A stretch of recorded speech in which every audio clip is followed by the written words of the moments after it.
cette troisième petite vidéo sur les choses importantes que vous devez savoir concernant l'auto-école, je veux vous parler des heures d'auto-école justement et du nombre que vous pourriez devoir en faire.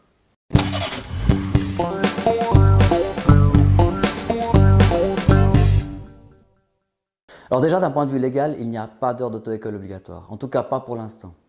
Vous pourriez donc vous présenter à l'examen sans faire le moindre cours de conduite. Et il y en a qui le font.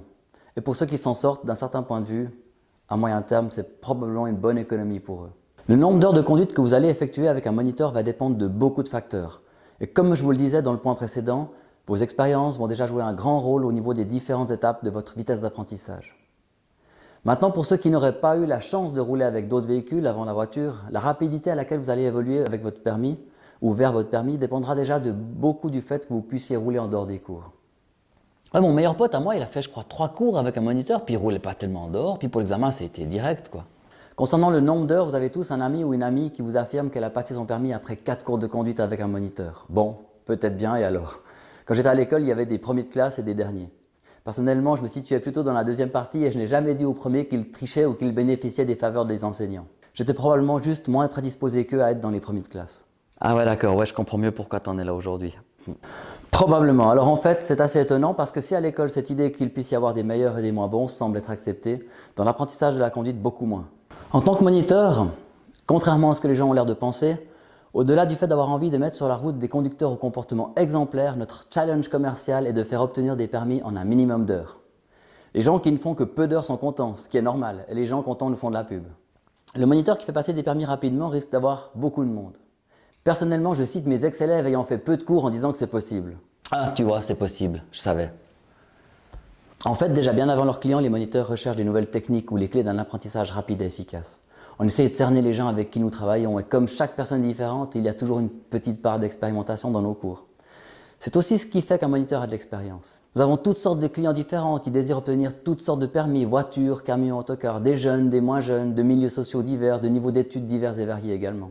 Alors croyez-moi, dans le cadre de cette activité, nous nous en sommes posé des questions. Nous avons essayé d'analyser des caractères, essayé d'établir des corrélations entre les professions, des niveaux d'études, des nationalités, des âges, des sexes. Personnellement, je n'ai toujours pas réussi à établir des schémas types ou des styles d'apprentissage ou de vitesse d'apprentissage.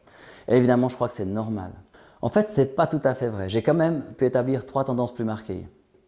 La première chose, c'est que les gens qui apprennent la conduite de voiture qui avaient déjà un permis avant, scooter ou tracteur, vont plus vite dans l'apprentissage. La deuxième chose que j'ai remarqué, c'est que les gens qui font du sport à haut niveau évoluent souvent plus facilement et gèrent mieux le stress lors d'examens. Et puis la troisième chose, c'est que les apprenants d'un certain âge ont tendance à avoir besoin de plus de temps pour la mise en place et la mise en application de nouveaux apprentissages. Rien de vraiment surprenant dans ces découvertes. Ouais, et ben moi avec mon meilleur pote, on a découvert que les Valaisans tenaient mieux l'alcool que les Vaudois. Mais rien à voir.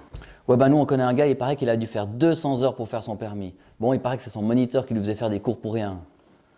Alors effectivement, on entend parfois dire que les moniteurs retiennent leurs élèves et les empêchent d'aller à l'examen de manière à leur faire faire plus de cours et gagner plus d'argent. Alors si, je vous jure, on a déjà entendu dire ça. Alors sachez qu'amener quelqu'un à l'examen avant qu'il ne soit prêt agace les services des automobiles et sanctionne l'apprenant d'un échec. Concernant le moniteur, au-delà d'une sanction des services auto, d'un point de vue purement financier, c'est tout bénef. Alors pour les sceptiques, écoutez bien ce que je vais vous dire. Un moniteur gagne mieux sa vie à présenter ses élèves 2 à 3 fois plutôt qu'une. Pire que ça, certains moniteurs, en ayant assez de se faire mettre la pression par leurs clients pour aller à l'examen, assument le fait de les y emmener prématurément. Ils articulent même le fait que ce premier examen, ma foi, fera partie de la formation. Et après une tentative infructueuse, un candidat au permis devra refaire quelques cours. Alors pourquoi un moniteur retiendrait-il ses élèves et essaierait-il de les faire réussir du premier coup? Probablement qu'un moniteur dont les élèves réussissent du premier coup a meilleure réputation et plus de clients. C'est en tout cas ce que je croyais, c'est ce qui m'a toujours motivé à faire travailler mes élèves pour qu'ils réussissent. Eh bien, figurez-vous que même pas forcément. Lorsque les apprenants n'obtiennent pas leur permis lors de l'examen, ils ne remettent que rarement en cause le travail du moniteur. Et au contraire, ils prennent ça sur eux. Au final, le moniteur s'en tire indemne. Alors si votre moniteur vous propose de ne pas aller trop vite à l'examen, c'est peut-être qu'il pense à vous avant de penser à son porte-monnaie. En résumé, il y a des apprenants qui ne feront que quelques cours et d'autres qui en feront plus. Ce qui est important, c'est de s'entraîner en dehors des cours de conduite. Et surtout, essayez d'être critique et objectif vis-à-vis de ce que vous faites, mais aussi vis-à-vis de votre accompagnant, dont les conseils sont souvent bons, mais pas toujours. Ouais, bah, ma mère, elle flippe trop quand on va rouler. Quand on arrive dans les ronds-points, elle me dit de juste de rétrograder et puis de pas freiner, quoi. Faut freiner seulement s'il y a des voitures.